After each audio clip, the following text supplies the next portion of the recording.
이 새벽에 함께 은혜 받을 하나님의 귀한 말씀 요한복음 20장 19절에서 22절 봉독합니다.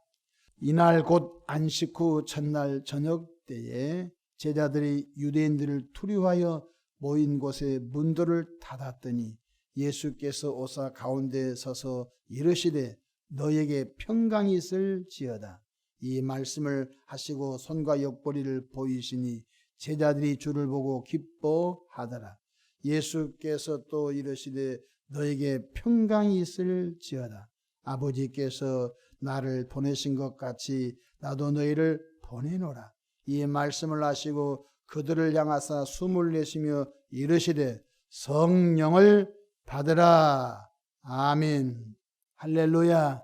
오늘도 부활의 생명으로 충만한 은혜로운 하루 되기를 주님의 이름으로 축복합니다. 저를 따라하시겠습니다.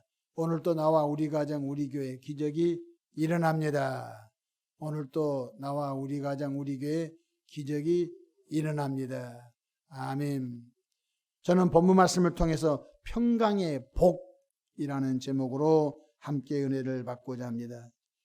제자들은 유대인들을 두려워하여 문들을 꽁꽁 걸어잠고 숨을 죽이고 지냈습니다. 왜냐? 그들도 예수님을 따르고 예수님을 믿는다고 하면은 혹 죽임을 받을까 두려워했던 것입니다. 두려움 속에 숨어 지내는 곳에 부활하신 예수님께서 나타나셔서 첫 번째 하신 말씀이 무엇입니까? 오늘 본문 19절 보십시다. 이날 곧 안식 후 첫날 저녁 때 제자들이 유대인들을 두려워하여 모인 곳에 문들을 닫았더니 예수께서 오사 가운데 서서 이르시되 너에게 평강이 있을지어다고 말씀하셨습니다.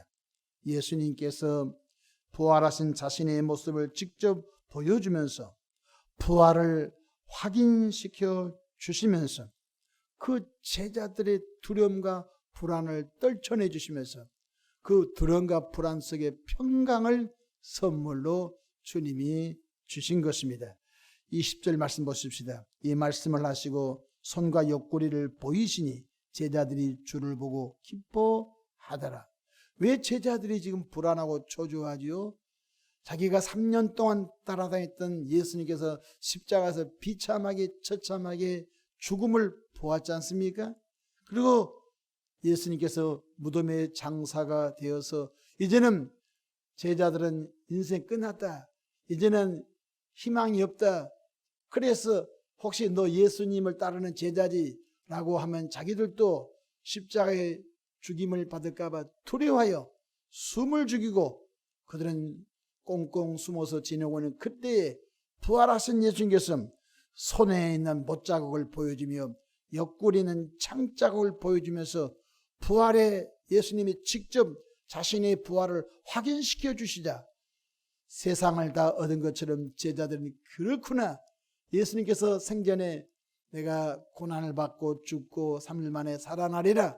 그 말씀이 생각나면서 그들 속에는 새로운 희망이 생기게 된 것입니다. 성경 21절 보십시다. 예수께서 또 이르시되 너에게 평강이 있을지어다. 오늘 짧은 본문인데 평강이란 말이 두 번 나옵니다. 부활하셔서 첫 번째 나타나셔서 평강이 있을지어다 라고 축복을 선언하시고 두 번째 손과 옆구리를 보이시고 또 제자들에게 평강이 있을지어다고 말씀하셨습니다. 21절 예수께서 또 이르시되 너에게 평강이 있을지어다. 아버지께서 나를 보내신 것 같이 나도 너희를 보내노라. 성부 하나님께서 성자 예수님을 이 세상에 평강의 왕으로 보내신 것처럼 나도 너희에게 나 예수가 너희 제자들에게 세상 끝까지 평강의 복음을 전하는 일에 너희를 사용하고 싶다. 나도 너희를 평강의 복음을 전하는 일에 보내노라 말씀하신 줄로 믿으시기를 바랍니다. 그렇습니다. 예수님께서는 이 땅의 백성들의 죄로 말미암아 불안과 초조와 두려움과 염려 속에서 살아가는 모든 이 세상 사람들에게 죄 용서함의 복을 받는 그들 속에 세상이 줄 수 없는 평강의, 평안의, 평화의 복음을 주러 오신 줄로 믿으시를 바랍니다. 예수님께서 베들레헴 마구간에 탄생하셨을 때 천군 천사들이 하는 노래를 들어보십시오. 성경 누가복음 2장 13절로 14절, 호련히 수많은 천군이 그 천사와 함께 하나님을 찬송하여 이르되 지극히 높은 곳에서는 하나님께 영광이요 땅에서는 하나님이 기뻐하시는 사람들 중에 평화로다 라고 말씀하셨습니다. 천군 천사들이 예수의 탄생을 보고서 드디어 이 세상에 전쟁과 불의와 타락과 두려움과 불안은 떠나가고 예수님을 모셔드린 사람들 속에 하나님의 평강이 들어간다고 말씀해 주셨던 것입니다. 여러분, 기독교가 뭐냐라고 저에게 물어본다면 예수를 모셔드린 사람들 속에 평강의 복음이 들어간다고 말할 수 있습니다. 여러분, 세상에 슈퍼마켓 가서 평강 못 삽니다. 침대는 사도 평강은 못 사는 것입니다. 어느 세상 그 곳에 가도 평강을 살 수가 없는 것입니다. 얻을 수 없습니다. 평강은 평화의 왕이신 주님을 모셔드린 그 속에 임한 줄로 믿으시길 바랍니다. 저와 여러분들은 대장 되시는 예수님께 절대 순종함으로 주 예수님께서 주시는 지혜와 지식과 평강과 기쁨과 믿음과 소망과 사랑의 은총이 평생 동안 충만하시기를 축복합니다. 주 예수님께서 계속적으로 말씀하십니다. 평강과 평안을 선물로 주리라, 성령을 선물로 주리라 말씀하셨습니다. 요한복음 14장 27절에 예수님께서 십자가 지기 전날 고별 설교하실 때 뭐라고 말씀하시냐입니까? 평강을 선물로 주셨습니다. 평강. 요한복음 14장 27절, 평안을 너에게 끼치노니 곧 나의 평안을 너에게 주노라. 내가 너에게 주는 것은 세상이 주는 것과 같지 아니하니라. 너희는 마음에 근심하지도 말고 두려워하지도 말라. 할렐루야. 주님은 십자가 지기 전날 밤 제자들의 발을 닦이시고, 주님은 십자가 지시기 전날 밤 성찬식을 행하시고, 이 떡은 찢겨질 내 몸이다, 받아 먹고 또 이 피는 내 피로 세운 새 언약이다, 받아 마셔라 하시면서 내가 다시 올 때까지 성찬식을 통하여 나의 고난과 나의 십자가 죽음을 꼭 기억할 것을 말씀하셨습니다. 요한복음 16장 33절, 이것을 너에게 이르는 것은 너희로 내 안에서 평안을 누리게 하려 함이라. 세상에서는 너희가 환난을 당하나 담대하라. 내가 세상을 이기었노라 말씀을 하셨습니다. 지금 서울 남년에는 연회 중입니다. 어제 성찬 예식과 개 예배를 드렸는데 인도네시아 제1년의 감독님이 오셨습니다. 그래서 인도네시아 제1년의 감독님이 인도네시아 상황을 보고할, 소개할 그런 시간이 있었고 제가 잘 경청했습니다. 인도네시아는 대략 2억 8천만 정도 인구를 갖고 있는 아주 인구가 많은 국가입니다.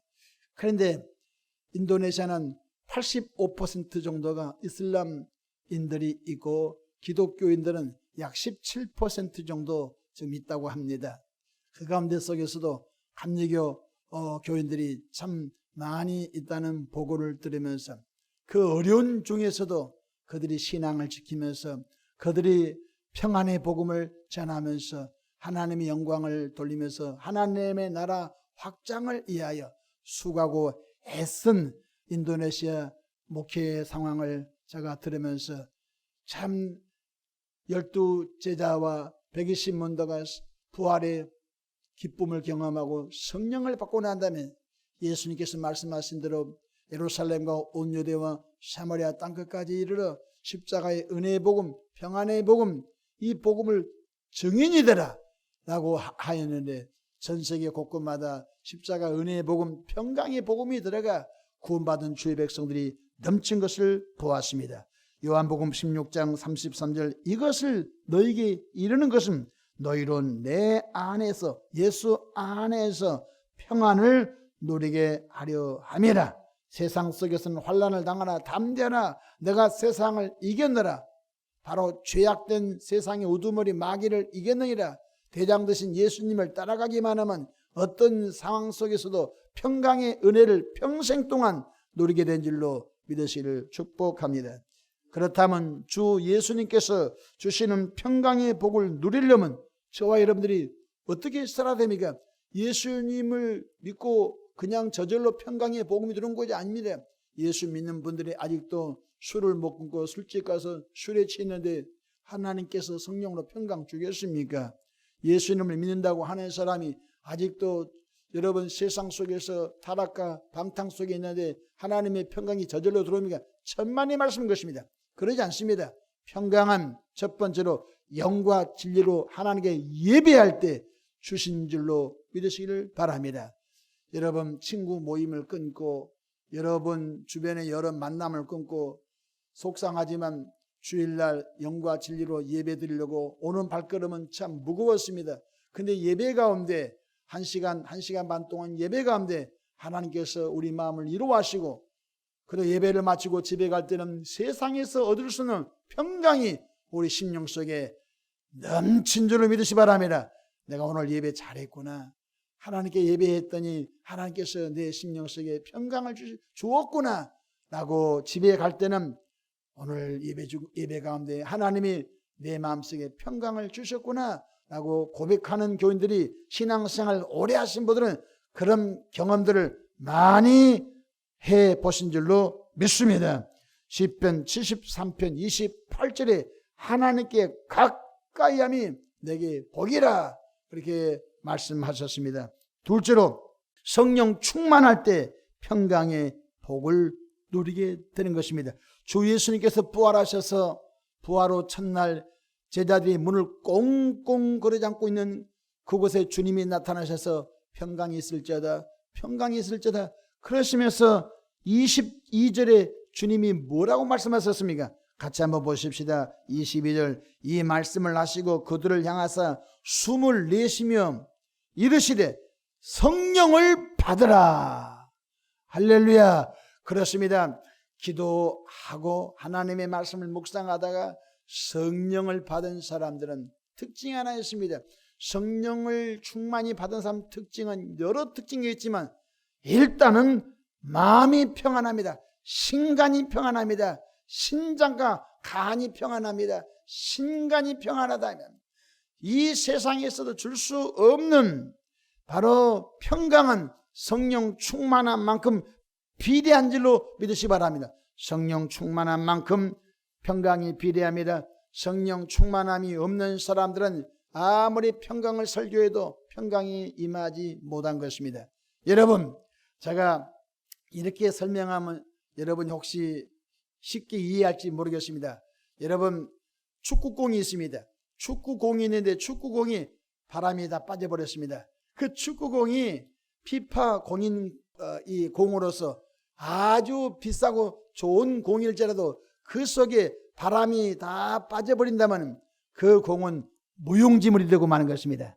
그런데 공기 주입기를 통하여 그 바람 없는 축구공에 공기를 적절하게 넣게 되면요 그 축구공은 공의 기능을 잘 발휘하는 좋은 운동경기 도구가 되는 것입니다. 바람이 빠지면은 그 축구공은 무용지물인 것입니다. 그러나 바람이 들어간 만큼 그 공은 공으로서 좋은 기능, 좋은 역할을 하는 거 이해가 되시죠? 똑같은 것입니다. 여러분 기독교인이라고는 모양은 있는데 이 속에 성령 충만이라고 하는 바람이 쑥 빠진 사람은 이것은 살아있으나 죽은 교인인 것입니다. 전혀 축구공의 역할을 못한 것과 똑같이 교인의 모양은 있는데 이 속에 마치 축구공 속에 있는 바람이 쑥 빠져버리듯이 이 속에 성령 충만이 다 사라진 사람은 그냥 껍데기만 있는 교인인 것입니다. 좋은 영향도 못 끼치고 평강은 당연히 없고 하늘의 산소망도 전혀 없는 것입니다. 가나 하늘로부터 성령의 바람이 들어와 성령의 충만한 사람들은 각가지 은혜가 임한 줄로 믿으시기 바랍니다. 그 첫 번째가 평강의 복인 줄로 믿으시길 바랍니다. 뿐만 아니라 성령께서 우리들 속에 너만 부활의 기쁨을 경험하려고 하니, 너만 부활의 그 확신을 가지려고 하니 너의 입을 벌려서 너가 경험한 그 부활의 기쁜 소식을 또 타인에게 전해주어라고 성령께서 부활의 증인으로 우리 자신을 쓰신 줄로 믿으시기 바랍니다. 그러니까 성령이 충만하면 평강의 복이 들어죠. 평강의 복이 들어온 사람은 내가 경험한 평강의 그 복을 증거하게 되죠. 증거하려면 믿음이 따라옵니다. 믿음이 있는 것만큼 전할 수는 없습니다. 지하철에서도 예수 복음 전할 수 있고 어디서든지 예수 복음을 전할 수 있는 것입니다. 지금은 그런 일을 가끔 볼 수가 없는데, 제가 대전에서 신학교 다닐 때는 우리가 한 날을 정하여 대전 시외버스 터미널, 대전역에 전도를, 노방전도를 많이 다녔습니다. 그래서 조를 편성해 가지고 공주 가는 버스 타라, 뭐 청양 가는 버스 타라, 홍성 가는 버스 타라, 당진 가는 버스 타라. 그래서 대전 시외버스 터미널 가면은 거기에 각 지역으로 청주 가는 버스, 이게 그 지역에 가는 버스가 있습니다. 그러면은 이제 뭐 기사님이 차를 청소하고 차를 딱 대고 10분 정도 있다가 출발하는데 손님들이 이제 탑니다. 그러면 눈치를 가만히 봤다가 승객들이 거의 탈 때쯤 되면은 제가 승객인 것처럼 다 들어갔습니다. 기사님 죄송합니다. 근데 복음을 딱 전합니다. 제가 할까요? 동의를 구하지 않습니다. 예수님을 믿어야 구원받습니다. 선생님들 오늘 저와 여러분들이 목적지가 있죠. 인생은 목적지가 있습니다. 그러나 목적지를 모르고 가는 사람들은 불행한 사람이라 하면서 앞에서부터 뒤에까지 쫙 가면서 복음을 전합니다. 그러면서 뒷사람은 따라오면서 전도지를 짝짝짝짝짝 드립니다.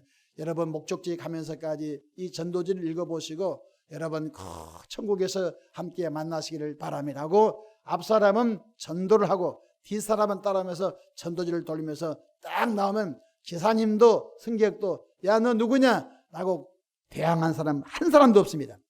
뿐만 아니라 여러분 지하철역에 가서도 대전역 지하철 대합실 가서 복음을 전하고, 여러분 복음을 전하고 난 사람은요 무슨 특징이냐면요 배짱이 생기고 마음의 기쁨과 마음의 평강과 희열이 세상 그 무엇으로도, 요즘 우리 한국에 마약을 한 사람이 많이 있다고 합니다. 나는 마약을 안 해봐서 모르겠지만 마약을 한 것보다 1000만 배나 더 기쁨이 있는 줄로 믿으시기를 바랍니다. 그래서 버스 한 대 보내고 또 한 30분 쉬었다가 또 버스 또 승객이 또 다 타면은 앞사람이 오늘 여러분 목적지가 있죠. 여러분 목적지를 향해 오늘 이 차가 가죠. 이와 같이 인생은 목적지가 있습니다. 그 목적지가 바로 천국이 되기 바랍니다. 예수를 믿어야 목적지 천국에 갑니다 라고 복음을 딱 전하고 뒷사람은 전도지를 딱 돌리고 그 다음에 잘 가시라고 빠이빠이 하고 딱 내리면은 뭐 그 안에 승객들이 욕을 했나 안 했나 그건 난 모르겠습니다. 여러분 부활의 기쁨이 있는 사람은 특징이 하나 있습니다. 내가 만난 그 부활의 기쁨을 또 전하지 않고는 견딜 수가 없는 것입니다. 그래서 성령이 임하시면 먼저 우리 자신들이 부활의 확신과 담대함이 있게 된 것입니다. 그 부활의 확신과 담대함 속에서 내가 다른 사람에게 전하지 않고는 견딜 수가 없는 은혜가 있는 것 깨닫기 바랍니다. 그렇습니다. 오늘 또 주님이 말씀하십니다. 24심에 이르시되 성령을 받으라. 120명이 마가다락방에서 성령을 받고 튀어나가서 복음을 전함으로 인하여 이 세상 곳곳마다 십자가 은혜의 복음이 20년 동안 계속 확산되고, 앞으로 주님이 재림할 때까지 우리 후배들이, 우리 후손들이 누군가 또 복음의 그 역사를 계속 전할 줄로 믿으시기를 축복합니다. 부활의 기쁨이 경험되어지며 평강의 복이 이 한 날 넘치기를 바랍니다. 기도하겠습니다. 좋으신 하나님 우리 아버지, 은혜와 크신 사랑을 인하여 감사합니다.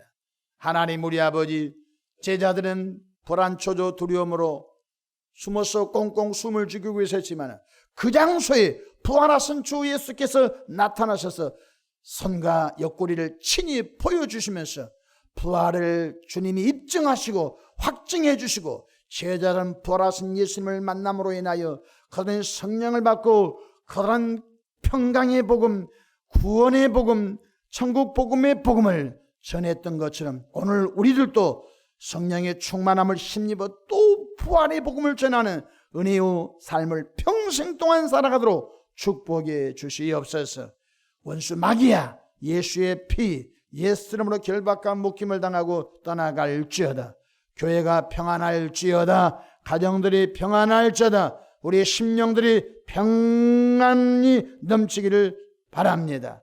감사하옵고 우리 구주 예수님의 이름으로 기도하옵나이다. 아멘.